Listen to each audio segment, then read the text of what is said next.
সালাম আলাইকুম।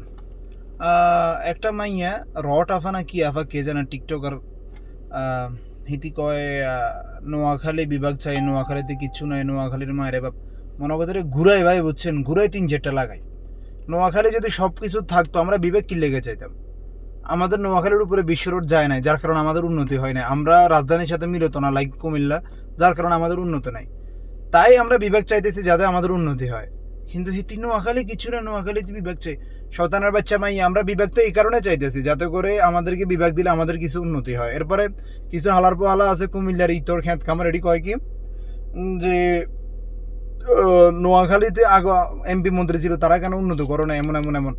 তারা যদি উন্নতি করতো, আমাদের নোয়াখালী ঠিক মতো চলতো, তাহলে আমরা জুলাই আন্দোলন কিনতে করতাম। এই হালার পোহালা আমাকে ঠিক মতো উন্নতি হয় না, এই কারণেই তো আমরা জুলাই আন্দোলন করতেছি।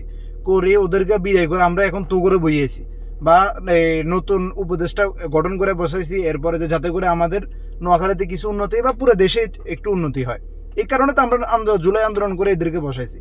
তুই হালার পর হালা, যদি ওরা ঠিকই থাকতো আমরা গোপালগঞ্জের মতো আন্দোলন করে ওদেরকে আবার বসাইতাম না। হ্যাঁ, ফকির নিয়ে হগল, বুঝোস না, কিছু জানোস না। ইতর ছিলি আরা জীবন ইতরে থাকবি।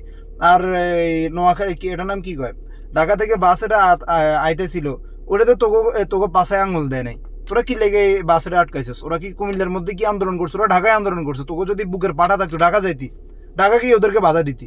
একদম জেন্না আইসি এমনি ভৈরা দিতি তো করে। হালার পর হালারা ফকির নি, ভালো হয়ে যায় গোলাম এখন পর্যন্ত।